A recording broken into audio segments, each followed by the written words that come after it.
오늘 함께 봉독할 하나님 말씀 창세기 14장 17절로 24절까지 이제 본문 말씀을 교독합니다.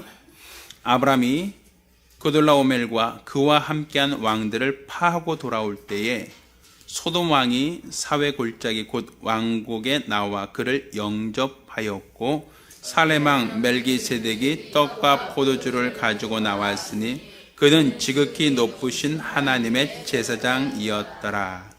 그가 아브람에게 축복하여 가로되 천지의 주제시요 지극히 높으신 하나님이여 아브람에게 복을 주옵소서. 너희 대적을 내 손에 붙이신 지극히 높으신 하나님을 찬송할지로다 하며 아브람이 그 얻은 것에서 10분 1을 멜기세덱에게 주었더라. 소돔 왕이 아브람에게 이르되 사람은 내게 보내고 물품은 내가 취하라. 아브람이 소돔 왕에게 이르되 천지의 주제시요 지극히 높으신 하나님 여호와께 내가 손을 들어 맹세하노니 내 말이 내가 아브람으로 치북해 하였다 할까 하여 내게 속한 것은 물은 한 실이나 신들매라도 내가 취하지 아니하리라. 오직 소년들의 먹을 것과 나의 동행한 아넬과 에스골과 마므리의 분깃을 제할지니 그들이 네 분깃을 취할 것이니라. 아멘. 할렐루야. 할렐루야. 자, 오늘은 대적을 내 손에 붙이신 하나님이라는 제목으로 하나님 말씀을 함께 나누려고 합니다. 자, 성경은 하나님의 말씀입니다.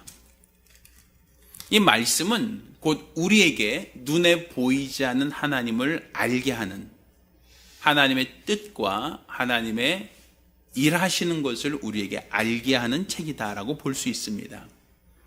따라서 우리가 이 성경을 읽으면서 하나님이 누구신가, 하나님이 어떠한 뜻을 가지고 있고 그분은 어떠한 목적으로 일하시는가, 이것을 우리는 분별할 필요가 있습니다. 이것을 하나님과 무관하게 읽는다라고 하면 아브라함의 이야기, 소돔과 고모라를 택하여 내려간 그 조카 롯의 이야기, 각각의 사건이 어떠한 소설이나 아니면 동화 같은 어떤 픽션화되어 있는 어떠한 글로만 우리가 읽는다면 이 책은 우리에게 아무런 의미가 없습니다. 하나님께서 왜 아브라함의 이야기를 기록하고 있는가? 그리고 그 아브라함이 조카 롯을 도와줬다, 구해줬다라고 하는 것이 그것이 나와 무슨 상관인가? 나와 아무런 상관이 없다라고 한다면, 나와 무관한 이야기라고 한다면 이 사건은 우리가 그냥 흥미거리로는 읽을만 하지만 그것이 나에게 큰 도움이 되지는 않는단 말입니다. 요즘에는 그 병원이나 어떤 그 음식점 지나가다 보면 음식 메뉴만 이렇게 걸려있는 것이 아니라 음식을 사진으로 찍어서 이렇게 보여주는 데들이 간혹 있습니다. 아무래도 실제로 나오는 것보다는 더 정성껏 그려놓고 더 여러 가지를 올려놓고 사진을 찍어놓은 모습, 혹은 모형으로도 이렇게 만들어 놓은 것을 진열한 데가 있습니다. 그래서 그걸 보고 요거 주세요, 요거 주세요라고 할 만큼 준비되어 있죠. 그런데 우리가 그걸 눈으로 보고 참 먹음직스럽다, 야 참 맛있겠다 라고 느꼈다고 해서 그것이 나에게 배가 부르거나 영향이 되지는 않습니다. 그건 눈욕이지, 내가 먹지 않은 음식은 실제로 나에게 아무런 도움이 되지 않습니다. 그것처럼 성경에 있는 사건과 성경에 있는 이 인물들의 이야기를 그냥 만약에 눈요기처럼 참 이런 사건도 있었구나, 이런 어떤 히스토리도 있었구나, 이런 어떤 사건들이 참 재밌구나 라고 읽는다면 그건 성경이 아니라 우리가 소설책을 읽거나 수필집을 읽는 것과 다를 바가 없겠죠. 이 성경 이야기가 나에게 무엇을 말하고 있는가? 오늘 이 말씀에서 우리는 무엇을 깨달아야 하고 이 말씀을 통하여 우리는 어떻게 살아야 할 것인가? 이것을 분별할 수 있고 이것이 나에게 어떤 교훈이 되고 어떤 유익이 되고 나와 어떤 상관이 있는가라는 것을 우리가 분별할 때 성경은 이야기거리가 아니라 소설책 이야기가 아니라 나에게 영의 양식이 되는 겁니다. 따라서 우리가 이 아브라함의 이야기, 조카 롯을 도와줬다, 구해줬다라고 하는 그 이야기가 우리에게 무엇을 말하고 있고 무엇을 상징하는가라는 것을 우리는 분별할 필요가 있습니다. 분명 우리가 알거니와 이 갈대아 우르를 떠나 하란을 거쳐 가나안 땅에 들어온 아브라함은 혼자 들어온 것이 아니라 그의 가족과 조카 롯, 그 일행과 함께 들어왔다는 것은 알 수 있습니다. 근데 그 둘 사이에 갈등이 생겼고 갈등이 생기자 그들 가운데 택하라고 합니다. 조카 롯에게 네가 좌하든지 우하든지 한쪽을 택하라라고 제안을 합니다. 그런데 조카 롯은 이 가나안 땅에 와서 그 아브라함과 그 아브라함의 그 일하는 사람들과 갈등이 생기자 자, 둘이 나눠 서기로 하고 선택을 합니다. 근데 그 선택을 할 때 이 가나안 땅에 처음 오게 된 목적은 하나님이 지시한 땅으로 가라라는 것이었어요. 내가 너에게 지시한 땅으로 가라는 것이지 내 눈에 보기에 좋은 땅으로 가라. 네 눈으로 볼 때 기름진 땅으로 가라는 것이 아니었단 말입니다. 그러니까 내 판단의 기초에서 야 여기가 좋을 것 같습니다. 여기에 있겠습니다. 여기가 더 기름지군요. 여기로 가겠습니다. 이것이 아니라 내가 너에게 지시한 땅으로 가라는 것이었어요. 그 지시한 땅이 우리 생각으로 기름지지 않고 우리 생각으로 무역이 번성하지 않고 우리 생각으로 농사짓기가 어려운 땅이라 할지라도 하나님이 지시한 땅으로 가라는 것이 하나님이 아브라함에게 주신 말씀이란 말입니다. 그러니 그 땅이 좋은 땅인지 나쁜 땅인지 그 땅에 물이 많은지 없는지 사람이 사는지 안 사는지 전혀 몰라요. 그렇지만 하나님이 가라고 하셨기 때문에 하나님이 지시하신 땅으로 이동한 것은 아브라함입니다. 그러니까 아브라함은 가나안 땅에 온 이유가 보았을 때 여기 물이 많구나. 여기 도시가 크구나. 여기 산업이 많구나. 먹을 것이 많구나. 야 여긴 장사도 잘 되겠다 라고 하는 목적으로 온 것이 아니라 하나님이 가라고 하셔서 하나님의 지시를 따라서 내려온 겁니다. 반면에 조카 롯은 아브라함과 같이 이동한 것뿐이에요. 근데 그곳에는 물이 많고 먹을 것이 많고 살기 편하면 둘이 갈등할 이유가 없어요. 풍족한데 뭐 서로 쌀 게 없잖아요.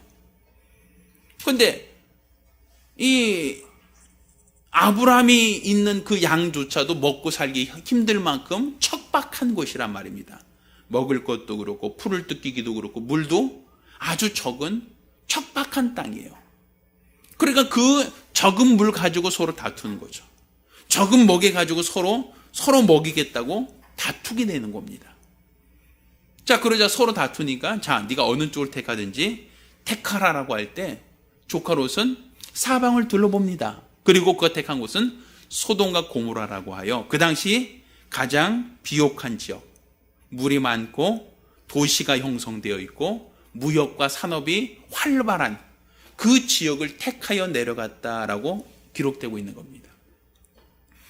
그러니까 봤을 때 하나님이 지시한 땅으로 가라는 것과 내 눈으로 볼 때 야 여기가 좋겠다. 야 이쪽이 훨씬 더 낫겠다라고 판단하여 내려간 것의 차이입니다. 그런 차이가 어떤 결과가 나타나는가 할 때 결국 도시로 내려가고 물 있고 번화한 곳으로 내려간 조카 롯은 그곳에 전쟁이 있고 전쟁을 통하여 그는 자기가 포로로 잡히고 자기가 갖고 내려갔던 모든 것들은 다 약탈당하게 됩니다. 모든 걸 잃어버렸다라는 것이죠. 그때 아브라함이 그 소식을 듣고 자기 사병들을 모아서 쫓아가서 그 도둑들이죠. 그 적들을 다 소탕하고 그 포로 잡힌 사람들, 빼앗긴 물건들을 다시금 되찾아왔다라고 하는 그 사건입니다. 오늘 읽은 이 본문들이. 그리고 그것을 찾고 올 때 환영하는 사람, 잘하셨습니다, 수고하셨습니다라고 환영하는 살레망, 그 사람한테 전리품의 10분의 1을 드렸다라고 하는 얘기예요. 그래서 11조기가 여기서 처음 나오는 겁니다. 그러니까 이게 우리에게 무슨 상관이 있는가라는 것이죠. 이게 우리와 어떤 연관성을 가지고 있기에 우리가 이 성경을 읽고 이 성경에서 어떤 것을 우리가 깨닫고 분별할 필요가 있겠는가.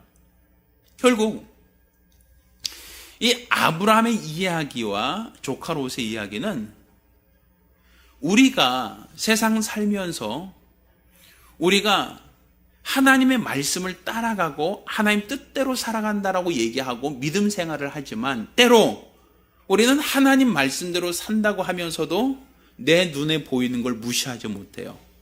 세상에서 우리에게 유혹하는 것을 무시하지 못해요.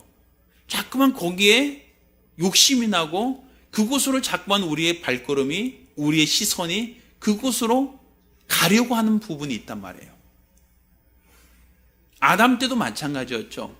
아담은 분명 하나님이 에덴에 있는 모든 것을 다 주시고 여기는 모든 것을 다스리라고 권한을 주셨습니다. 에덴에 있는 모든 것을 다 먹을 수 있도록 하나님이 허락하셨어요. 그렇지만 단 한 가지, 에덴 중앙에 있는 선악을 알게 한 실과만큼은 먹지 마라 하는 계명을 주셨죠. 근데 시험하는 자는 그 모든 걸 다 먹을 수 있는데 단 한 가지, 선악을 알게 한 실과만 먹지 마라고 했는데 불구하고 그 선악을 알게 한 실과를 보암직도 하고 먹음직도 하고 지롭게 할 만큼 탐스럽게 보여서 그것까지도 먹게끔 한단 말이에요. 뭔가 내가 보았을 때 보암직하고 내가 보았을 때 탐스럽고 이것을 먹으면 내가 더 지혜로워질 것 같은 생각이 들게끔 유혹을 해서 결국 아담과 하와는 그 선악과를 먹고 범죄케 되죠. 이것처럼 하나님 말씀대로 살고 하나님 말씀에 순종하는 삶 속에서도 끊임없이 원수들은 우리 눈에 보이는, 우리가 판단할 수 있는 더 좋은 것을 항상 도초에 미끼처럼 깔아놓는다는 것이에요.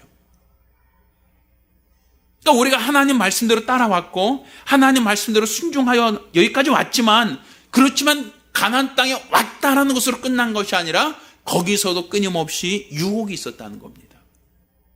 그래서 하나님 말씀대로 따라왔는데 하나님 말씀을 내려놓고 이게 더 좋은 것 같다, 여기가 더 기름진 것 같다, 여기가 더 문화가 발달된 것 같다 라고 택하여 내려가는 것을 우리는 죄라고 얘기하는 겁니다. 실족하는 거예요. 타락하는 것이죠. 그러면 이렇게 실족했다, 타락했다라고 하는 그 결과가 무엇인가?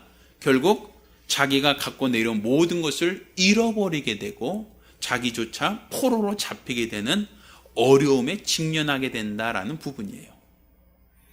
결국 우리의 신앙생활이라는 것은 하나님 말씀을 따라가는 겁니다. 하나님 말씀을 쫓아가는 겁니다. 하나님 말씀을 놓지 않는 겁니다. 근데 그 말씀을 따라가다 보면 자꾸 우리는 만족스럽지 못해요. 하나님 말씀을 따라가는 삶이 풍족하고 하나님 말씀을 따라가는 삶이 화려하다면 사람들은 누가 안 따라가겠습니까? 야, 말씀대로 따라가니까 화려하고 풍족하고 기름지고 모든 것이 넉넉해라고 한다면 누가 그것을 거부하겠습니까? 그런데 하나님 말씀을 따라가고 하나님 말씀에 순종하여 따라가는 그 삶이 빠듯하단 말이에요. 우리가 애굽에서 나와서 가나안으로 간 여정 속에 광야라고 하는 사막길을 걸었던 때가 있습니다. 물이 없고 건조한 땅이고 불뱀과 전 가리는 땅이었어요. 그런데 그 땅을 걸어가면서 이스라엘 백성들은 매일매일 호화호식했던 건 아니에요. 물이 많아서 그들이 목욕하면서 그 물장구 치면서 갔던 곳은 아니에요. 물이 없어서 목말라서 갈증으로 고통스러워하기도 하고 또 먹을 것이 없어서 고통스러워했던 곳입니다. 그때 하나님께서 그들에게 주셨던 것은 만나라고 하는 거예요. 만나. 이게 뭐냐라고 했던, 마치 우리 모카솜처럼 아주 조그만 이슬처럼 내리는 것이다라고 되어 있어요. 근데 그것을 먹고 광야에서 40년을 살았다라고 되어 있습니다. 그러면 전 이런 생각을 해봐요. 제 처가 음식 솜씨가 굉장히 좋아요. 전 대외적으로 항상 좋다고 얘기합니다. 저는 여태까지 반찬 투정을 한 적이 거의 없어요. 약간 짠 음식을 제외하고는 제가 반찬 투정 거의 안 해요. 어떤 걸 주든지 간에 전 잘 먹습니다. 그건 어릴 때부터 훈련이 됐어요. 저희 어머니께서는 제가 반찬 투정하면 뺏었어요. 먹지 마. 그래서 제가 밥을 굶은 적이 있어요. 그래서 반찬 투정하면 밥을 못 먹을 수 있다는 위기감이 저에게 있어요. 그래서 반찬 투정 해본 적이 없고, 제가 학교 다니는 동안 그 도시락 싸가면 그 맥심 커피통, 그 유리병, 김치 외에 싸간 게 없어요.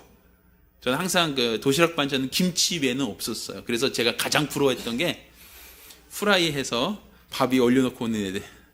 그런 애들을 보면 굉장히 부러웠고, 햄이나 어떤 오뎅이나 어묵이나 이런 거 싸갖고 온 사람 보면, 야, 어떻게 저런 걸 반찬으로 싸올 수 있을까?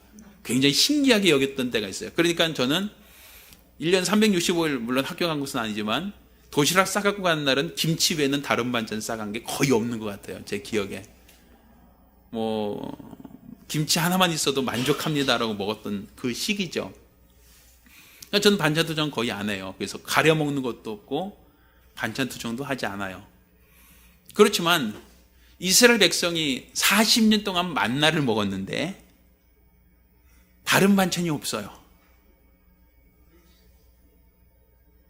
그들에게 양념으로 쓸만한 것도 없어요. 그러면 그 만나를 가지고 그들이 해먹을 수 있는 요리가 뭐가 있을까? 40년 동안 먹었다라고 할 때 뭘 더 먹을 수 있을까? 삶아 먹거나 끓여 먹거나 튀겨 먹거나 구워 먹거나 해도 맨날 만나다라고 하면, 야, 이 사람들 굉장히 질렸겠다, 이런 생각이 들죠. 또 실제로 그들이 만나만 먹다가 질렸다는 얘기가 나와요. 야, 우리 이거만 먹다가 영양실조로 죽겠다. 그러니까 우리한테 고기 달라 그래서 매출하게 먹었던 적이 있죠. 허구한 날 만나. 분명 애굽에서 나올 때 그들이 얘기해가 이겁니다. 우리가 애굽에 있을 땐 외를 먹고, 참외입니다. 참외가 외를 먹고 부추를 먹고 모두 먹었는데 애굽은 그 나일강 주변으로 해서 여러 가지 과일들이 있으니까. 근데 여기 나와서 우리가 기껏 먹은 건 뭐냐? 만나밖에 없다는 거야. 만나. 굶어 죽지는 않았지만 화려한 진수성찬은 아니었단 말입니다. 오곡이 풍성한 곡식, 열대 산의 진미를 먹은 게 아니라 그들은 매일 먹어도 만나. 내일 먹어도 만나. 그 다음날 먹는 것도 만나. 그게 우리나라 말로 만나는 맛있다라는 의미로서 만나라는 표현이지만 히브리 말로 맛있다는 표현이 아니에요. 이게 뭐니? 이게 뭐니? 이게 뭐야? 이게 뜻이에요. 만나는. 생전 보지도 못하는 걸 먹어야 되니까 이게 뭐야? 이게 만나예요. 그러니까 약간 달큰한 어떤 그 모카솜 같은 달큰한 것이다라고 되어 있지만, 그 달큰한 것도 이게 365일 매일같이 그걸 먹는다 생각해봐요. 이게 맛있겠는가? 이게 4대 영양소가 다 들어갔는지 모르겠어요. 그렇지만 이스라엘 백성이 볼 때는 사막에서 사냥할 수도 모두 할 수도 아무것도 없는 곳에서 그들이 먹고 살 수 있는 거는 유일하게 그거밖에 없었단 말이에요. 물론 그들이 데리고 온 양도 있고 있기 때문에 고기도 먹을 수 있고 약간 우유도 먹을 수 있었지만 주식 자체는 만나 이상은 없었거든요. 그리고 우리가 생각할 때 이스라엘 백성들이 애굽에서 있었던 시절보다, 물론 종살이는 했지만 거기는 그나마 먹을 거라도 풍족했는데 사막에 들어오니까 힘들고 어렵고 건조한 땅, 먹을 것도 부족하고 마실 것도 부족한 그러한 땅을 40년 동안 걸어갔단 말이에요. 그러니 그들이 봤을 때는, 야, 이곳이 좋다, 야, 우리 주님 잘 따라 나왔어, 우리 주님 따라 나오니까 너무 좋아 라고 생각했을 거예요? 아니면 따라 나오는 그 순간부터 후회하기 시작했을까요? 후회하고 원망하고, 이게 뭐야, 이럴 것 같으면 왜 따라 나왔어, 내가 따라 나와서 이게 뭐야 라고 생각할 만한 불평 요소가 많았죠. 아마 조카 롯도 마찬가지였어요. 하나님이 지시한 땅으로 가라, 젖과 꿀이 흐르는 땅이다 라고 해서 갔는데 그들이 살던 나일강과 티그리스강, 유브라테스 강이 흐르던 갈대아우로, 거기는 바벨론 문명이 형성된 곳입니다. 물이 많은 지역이에요. 물이 많다는 것은 곡식도 굉장히 많다는 얘기겠죠. 근데 거기서 나와서 가나안 땅 가니까 양들 먹일 풀조차도 부족한 겁니다. 마실 물도 부족하고. 그러니까 부족하니까 서로 아브라함의 일하는 사람과 조카로서 일하는 사람이 서로 다투고 싸우기까지 할 만큼 먹을 것이 부족해요. 살기가 아주 척박한 곳이죠. 그러니까 야, 우리가 하나님 말씀 따라왔는데 이게 뭐냐? 라고 하니까 자꾸 어디로 내려가요? 물이 있는 곳으로, 기름진 곳으로, 번화한 곳으로 계속 내려가는 거예요. 그 누구도 그랬어요? 아브라함도. 가나안 땅 왔다가 지근이 지고 먹을 것 없으니까 어디로 내려갔었죠? 애굽으로 내려가잖아요. 물이 있고 먹을 것이 풍부한 애굽으로 자꾸만 내려가게 되듯이. 사람의 본성이 하나님이 지시한 땅으로 간다라고 했지만 하나님이 지시한 땅으로 가니까 뭔가 부족해요. 뭔가 아쉬워요. 뭔가 허전해요. 그러니까 야, 이거보다는 여기가 더 좋지 않는가, 여기가 더 낫지 않는가 해서 더 좋은 곳으로 자꾸만 끌려가는 겁니다. 그러니까 조카 롯도 택하라고 할 때 아무래도 물도 없고 먹을 것도 없는 그 지역보다는 물도 있고 먹을 것도 있고 도시가 있고 산업이 있는 곳으로 택하여 내려간 거죠. 그러니까 결국 우리의 신앙이라고 하는 것은 이렇게 우리를 유혹하는 수많은 것들이 있다는 겁니다. 내가 믿음으로 산다, 하나님 말씀으로 산다라고 할 때 우리를 시험하는 수많은 유혹이 있는데 그 유혹이 있음에도 불구하고 우리는 끝까지 말씀을 따라, 말씀을 쫓아가느냐라는 것이겠죠. 조카 롯은 그렇게 하지 못했어요. 그래서 소돔과 고모로 내려갔고 그 결과로 그는 가진 모든 것을 잃어버리고 자기의 가족들조차 다 포로로 잡히게 되었다라고 기록되어 있단 말입니다. 그러니까 결국 우리가 하나님 말씀을 따라가다가 우리 정욕에 끌려서 내려가는 모든 것들은 지금 당장은 화려하고 지금 당장은 기름지고 지금 당장은 좋아 보이지만 결국은 다 잃어버릴 수 있다는 걸 알아야 된단 말이에요.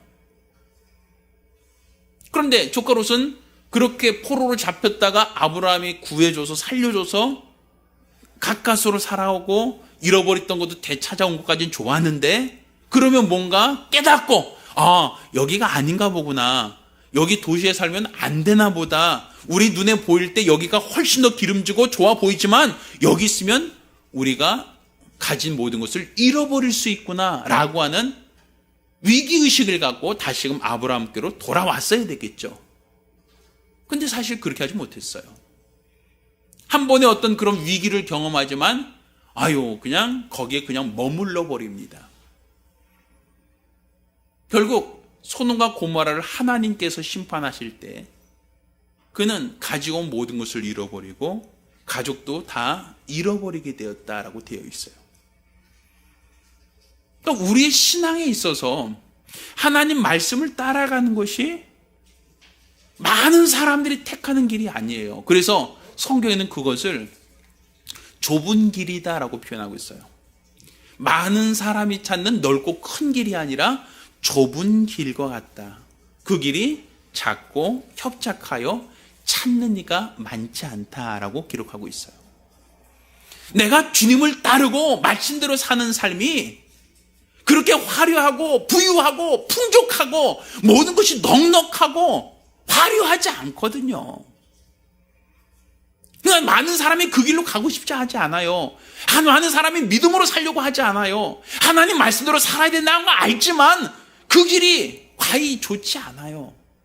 그러니까 사람들은 더 좋은 길, 더 화려한 길, 더 풍족한 길을 자꾸만 찾아가요.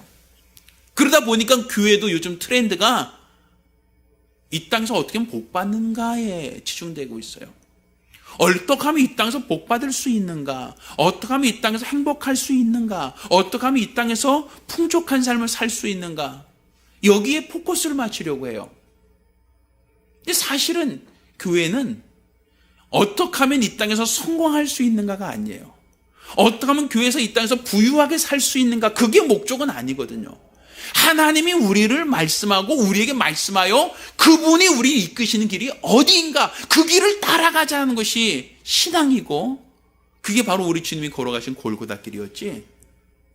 바로 우리가 이 땅에서 잘 먹고 잘 살기 위한 수단과 방법으로 종교를 택한 것은 아니란 말입니다. 따라서 우리는 이 아브라함과 조카 롯의 이 사건을 통해서 우리는 내가 지금 걸어가야 할 길이 어떤 길이고 내가 어떠한 신앙생활을 해야 될 것인가라는 것을 분별할 필요가 있단 말입니다. 또한 더불어서 아브라함이 돌아올 때 살렘왕, 이 살렘이라고 하는 것은 샬롬이라는 뜻이야. 샬롬. 샬롬이 뭐죠? 들어보셨죠? 그래서 예루살렘 들어보셨나요?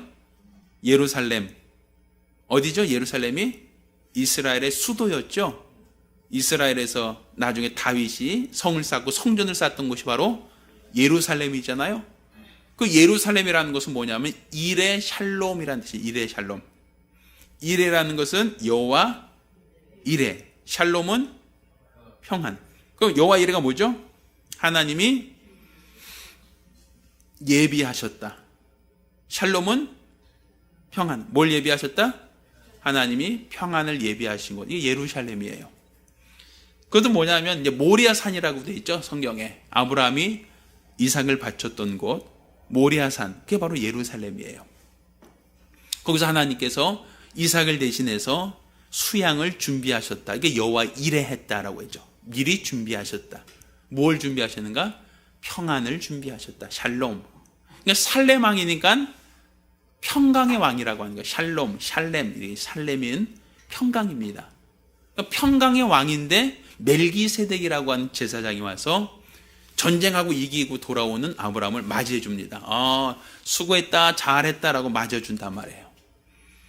그러니까 아브라함이 노력한, 그러니까 빼앗겼죠. 소돔과 고모라가 다 도둑질 당해서 있던 사람들은 포로로 잡혀가고 재산들은 다 약탈당했는데 아브라함이 쫓아가서 그들을 다 치고 포로들을 다시 귀환시키는 겁니다. 그리고 빼앗겼던 모든 물건도 다시금 되찾아왔단 말이에요. 그런데 돌아올 때 멜기세덱이 샬렘 왕이 환영해 줬어요. 야, 수고했습니다. 잘했습니다 하고 환영해 줬어요. 그러자 자기가 얻은 전리품의 10분의 1을 멜기세덱에게 주었다. 이게 성경에 나오는 최초의 11조 얘기입니다. 11조 사건은 여기서부터 시작돼요. 그걸 나중에 이제 신명기 한 27장에 보면 율법에서 11조는 하나님의 것이다라고 그때 규정이 그렇게 되는 것이죠. 나중에. 물론 야곱도 내가 돌아올 때 그 내가 얻은 건 10분의 1을 드리겠습니다라고 약속하고 서원한 부분이 있지만 실제적으로 아브라함이 드렸던 11조, 야곱이 드렸던 11조는 율법이 있기 이전에 있었던 11조를 말하는 거예요. 10분의 1이라고 하는 것은. 그걸 멜기세덱에게 줬다, 멜기세덱에게 나눠줬다라고 얘기합니다. 그리고 자기가 얻은 전리품, 그 전리품 누구 것이었죠, 원래가? 자, 소돔과 고모라에 있는 사람들이 다 약탈당했어요. 그들은 다 포로로 잡혀갔어요. 아브라함이 쫓아가서 거기서 다 귀환시켰습니다. 포로로 잡힌 사람을 귀환시키고 빼앗겼던 모든 물건들도 다시 되찾아왔어요. 그러면 원래 그 빼앗긴 사람은 누구죠? 아브라함인가요? 아브라함이 그 도적당한 겁니까? 원래 그 물건의 원주인이 누구죠? 소돔과 고모라 지역에 살던 사람이잖아요. 기억하시죠? 소돔과 고모라 지역에 살던 사람들이 자기 걸 약탈당한 거예요. 그리고 그들이 포로로 잡혀갔죠. 근데 아브라함이 전쟁에서 이기고 그들을 되찾아올 때 멜기세덱에게는 되찾은 전리품의 10분의 1을 줬어요.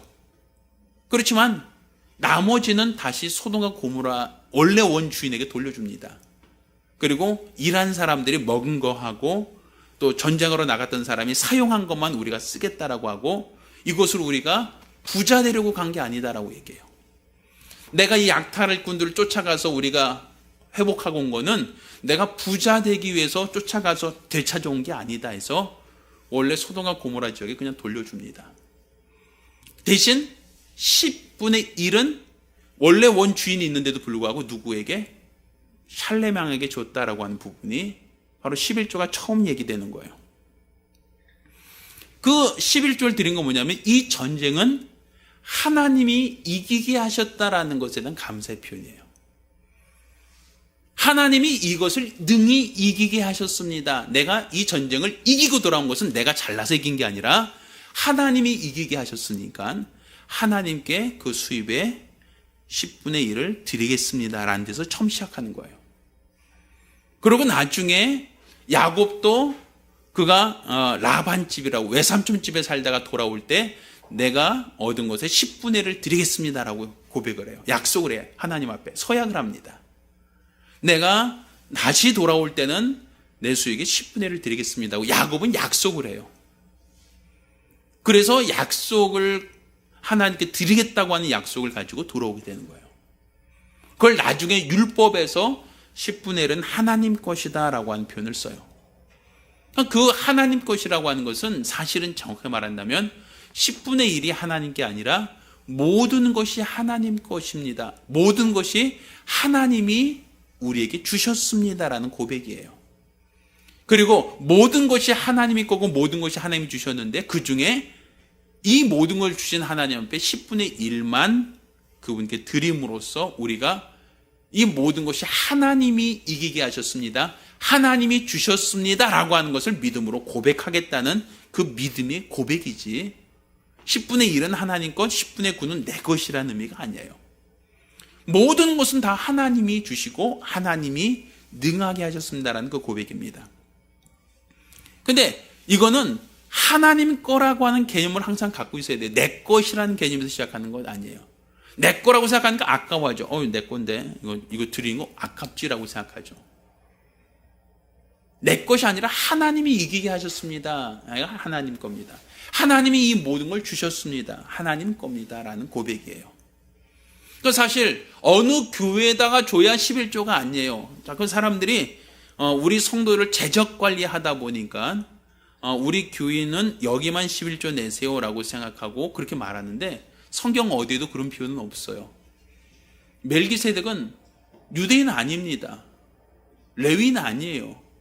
아브라함이 멜기세덱이 드렸는데 멜기세덱은 아브라함의 어떤 친권자나 아브라함에게 뭐 했던 사람이 아니라 아브라함에게 축복해 줬던 사람이지 그것이 아브라함이 믿는 믿음의 제사장은 아니었단 말이에요. 아브라함이 섬기는 하나님을 섬기는 제사장은 아니었어요. 그냥 샬레망이라고 얘기할 뿐이죠. 그러니까 내 교회에다 11조 드려야 된다 이런 표현은 성경에 없어요. 단 11조는 내 것이 아니라 하나님 것이니까 내가 쓰는 게 아니라 하나님께 드리는 거예요. 항상. 그 믿음은 정확하게 있으셔야 돼요. 그리고 하나님 건데 내가 내 임의로 다른 용도로 쓰는 게 아니에요. 하나님 거니까 하나님이 원하시는 대로 하나님께 드리는 것이죠. 이건 마치 이렇게 생각하시면 돼요. 농사 지으신 분이 추수하고 나면 그 중에서 종자씨라고 하는 거죠. 종자씨. 종자씨를 한쪽에 구분해 놓습니다. 그리고 나머지를 먹어요. 이 종자씨는 왜 구분해 놓죠? 내년에 심으려고 종자씨를 구분해 놓죠. 그러면 내년에 이 종자씨를 심으면 이 종자씨앗은 어떻게 되죠? 땅에 떨어지면 그 종자씨를 먹을 수 있나요? 못 먹나요? 그 종자씨는 땅에 떨어져서 썩어요. 그리고 거기서 싹이 나죠. 그럼 결국 그 종자씨는 어떻게 된 거예요? 땅에게 준 거예요. 내가 먹지 못하고 땅에게 준 거죠. 땅에서 열매에 맺혔잖아요. 땅에서 맺힌 열매를 따먹고 그 중에 일부를 먹고 일부는 모아놨다가 그 다음에 농사 지을 때 그 종자씨를 심는 거예요. 그럼 내가 모아놨고 내가 다시 심었던 종자씨는 내가 먹을 수 없어요. 내가 사용할 수 없어요. 내가 먹고 나면 씨앗이 자라요, 안 자라요? 그것은 자랄 씨앗이 없잖아요. 종자씨를 다 먹었는데 뭘 뿌리겠어요?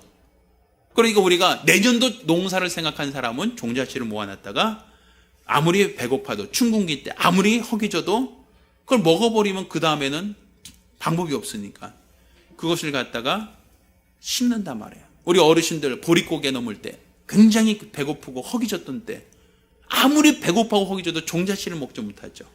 왜? 그걸 먹어버리면 그 다음의 농사는 아예 기대할 수가 없으니까. 그 종자씨와 같은 거예요.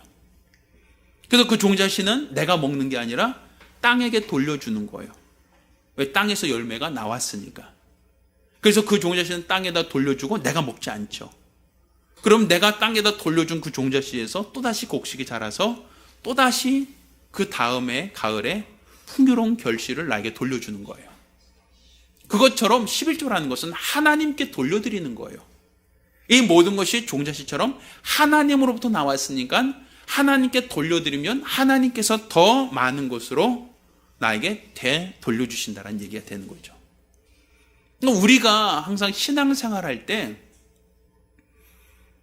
그냥 남들 하라고 하니까 하고 누가 해야 된다고 하니까 하는 어떤 그런 식이 아니라 의미를 정확하게 이해하고 할 필요가 있어요. 이것은 내가 싸워서 이겼습니다. 내가 용감하고 내가 잘했지요가 아니라 이 싸움을 이기게 하신 하나님, 그분께 드리겠습니다 라는 고백이었어요.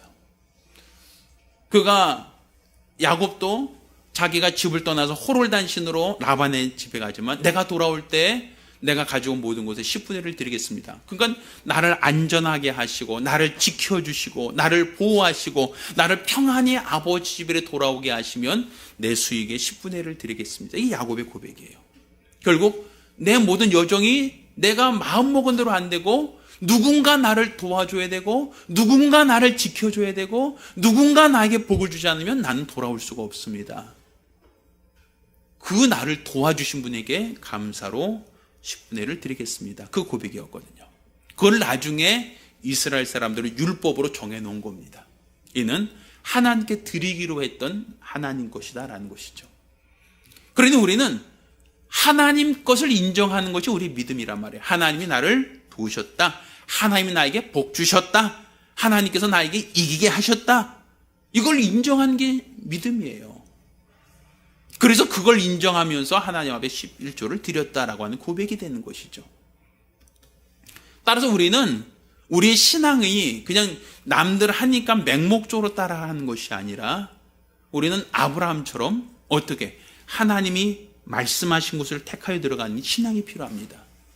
비록 그것이 척박하고 그것이 기름지지 않고 물도 부족하고 먹을 것도 부족한 곳이라 할지라도 하나님이 지시하신 곳으로 가는 게 신앙이에요. 그곳으로 가다가 야 여기가 더 기름지다, 야 여기가 더 화려하다, 야 여기가 더 좋은 것 같다라고 해서 그 길로 빠져버린다면 그것이 죄악이 되는 것이고 그 길로 데려가다가 결국은 소돔과 고모라에서 조카로서 모든 것을 다 잃어버리게 되는 재앙을 당하는 겁니다.